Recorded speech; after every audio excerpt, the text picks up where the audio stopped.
So after Solace, you did Java, Cloud, and then you went to Prontoforms, where you did front-end dev, Yes. right? So that's going back to web dev.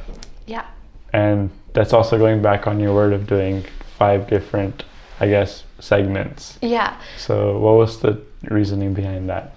But for me, like, front-end dev that I did at Prontoform was very different from the web dev that I Okay. did at the government, at Got it. Public Works.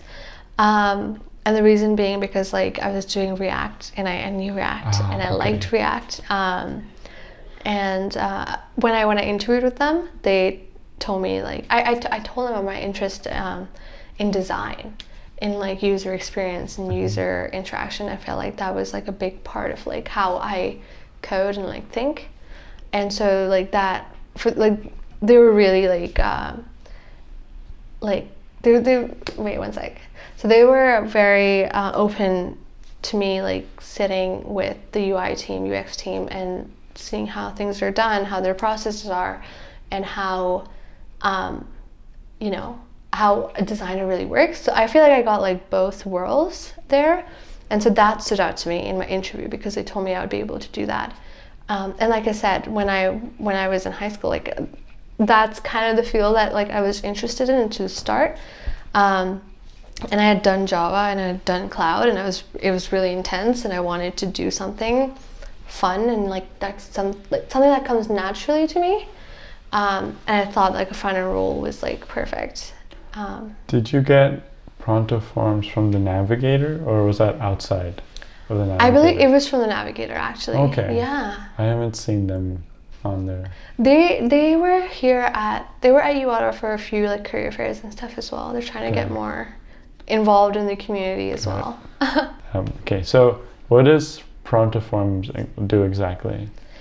Okay, I'll try to explain it as best as possible. So they don't just create like forms, because that's probably what you're thinking. They build an application, which they're called a form builder. So like a company, let's say for example a construction company, or like a company that kind of sends workers out or inspectors out to make sure things are up to code, or like things are being done, or a scenario basically. So they'll build a form on our form builder, and it's like really complicated with really complicated like conditional logic and all that built in the app, so they can make really complicated, really long forms with multiple steps, like dozens. So it's this very complicated form that like, you know, can be built on the form builder. And for example, an inspector will go out in the field and like use the form to fill in all the information that needs to be filled in. It's kind of like their work process. And this is just an example. This is just like a construction example. So it's kind of like a flow chart. So not like, exactly. No. Like when I say flow chart, I mean let's say the inspector's looking at looking at like an apartment or something, right? And they're trying to go through each part of the apartment. So they go to the kitchen. They look, is the kitchen in good condition? Like, is it up to code and stuff? And so if it's no, then they put no, and then a new form pops up. So Okay. So it's like got it. Okay. So you did that so you used React to which was so much fun because I like it and I enjoyed it. And again, that was a really good company to work for because they like allowed us to do, that was I think the best company that I've worked at that gave me like work like everyone else. Okay. So like I really liked the way they structured their teams, and I really liked the way they go about assigning tasks to everyone, which they don't. Okay. You can choose the tasks you want. All right. So if I wanted to do something really challenging, I didn't have to ask for permission or like ask or anything. Not that I had to ask for permission in other places, but I would have a conversation like, hey, could I do this or something? I could just be like, I'm doing this and I will ask you if I need help. And that was really empowering again. Again, it was my 4th co-op, so maybe they were expecting that. And when, you know, it was really good in that sense. Like I loved the work I was given because they trusted us a lot. to do the tasks, and they also trusted us to ask questions if we're stuck. And like we used to work, it was like kind of, it's a startup, so it was a small team.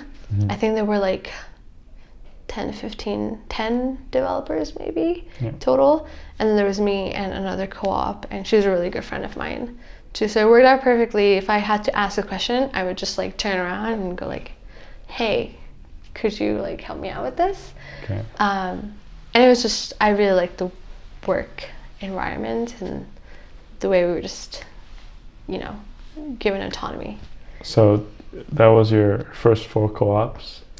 All, I would say, kind of, all those companies were kind of in like a start, maybe not Solace. Solace was pretty small, yeah. Okay, so kind of you had that startup mentality. Like Solace is not a startup, but like it has very few employees. Like when I was there, I think they had like 200 in total. Okay.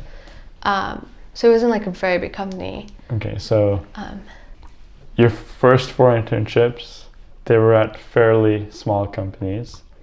And then your last internship, you went to RBC, which is pretty big, right? It's one of the largest banks. I think it is the largest bank in Canada. Yeah. So what was the reasoning behind that move? And why didn't you just take to another small company? What was it like working at a bank, the largest bank? Right. I got my RBC job through a conference that I organized. Yeah. So when I got that job, when they asked me if I was interested in working at RBC, it was really early, like it was like end of like mid-January, I guess, that they asked me to like work for them. And I hadn't even started applying to co-op, and like I wasn't going to for a little bit, I think. And I remember going like, okay, so what's the role that you have for me? Like, what role are you like seeing me in? And then they told me like, okay, we have like a lot of roles. And then that's when I realized like, okay, that's like a lot of that's a big company. So, and they asked me like what my previous roles have been and what I've liked and what I want to do in the future. And I loved front-end dev at Prontoforms. So I told them that, like, yeah, I did front-end dev, React, and I loved it. And I'm kind of looking into a similar thing because I'm trying to find my niche now, or at least a little bit of a niche. Especially because of my 5th co-op, I've had like 4 experiences, and like it's my final one. Like, I was kind of exhausted in January because of QSEC, because of running QSEC. Like I was mentally and physically like exhausted, and I didn't think I would have the energy to apply to the places that I wanted to. Not that I didn't want to go to RBC, but when they came at me with that offer, they came at a time where I was really tired. Okay. And they came with an offer that I couldn't refuse, basically. So they were like, yeah, we have a front-end dev. We have like a full-stack dev position available with a focus on front-end at RBC Omni. And I had heard about RBC Omni before. And, they just told me more about it and how much I'm going to get paid and all that stuff. And then I said yes. They basically offered me a job, and I said yes like right away. And the reasoning behind me saying yes so quickly was because I was tired, because I didn't think I had it in me to apply, to go through that whole process again. I'd been organizing a conference, and I was doing IEEE, I was doing CISA, I had too much on my plate, and like I said, I was exhausted. So I took it, but like not because. I mean, it was like easy because they offered me pretty easily a job, but because it was kind of like, it was in the field that I wanted, So it was a front-end dev position. It was a full-stack dev position with a focus on front-end, which worked out perfectly for me. And it was at RBC Omni, which I'd heard of. So I took it, and I don't regret it. I was also concerned about it being like a big company, and like, how am I going to fit in a bigger company? Because in the smaller companies that I worked at, I fit in really, really well. I like to know a lot of people. I'm very interested in other people. So when I was going to RBC, I remember my first day, I'm like, okay, I hope I can my team is small and I can meet a lot of people. my team was small. It ended up being small. Like the way they're organized is spectacular. It's like literally like amazing. And that's why that's one of the things I like about RBC Omni is the way they've organized themselves in their teams. So we have they're organized in squads. So every like team basically kind of is responsible for a certain part of like RBC product, you could say. And your team is responsible for adding new features or improving on those features, making updates. That's you. So you can like specialize in this like field or part of the product. So I really like that. And in your team you have like front end devs, back end devs, designers, your product owner, your tech lead. So it's really like small squads they call them, and Omni like kind of gets bigger and bigger. So my team was great. I loved it. But RBC Omni was still so big, and that when I was working there, I did feel because I could not connect with the other teams because there were so many, and everybody kind of just stuck with their own squads and journeys. So there's a squad level, then there's journey level. Like a journey will probably have like maybe like 3 to 5 squads. So I guess and that's something I had to make my peace with because I don't know, I couldn't do anything about it other than try to interact with people. And I feel like in the 4 months that I was there, I felt like I couldn't do it that too much as I wanted to, I guess. But maybe I will in the future. We'll see, hopefully. But it was basically very different from working in a small company. I can imagine, yeah. Yeah, very, very different.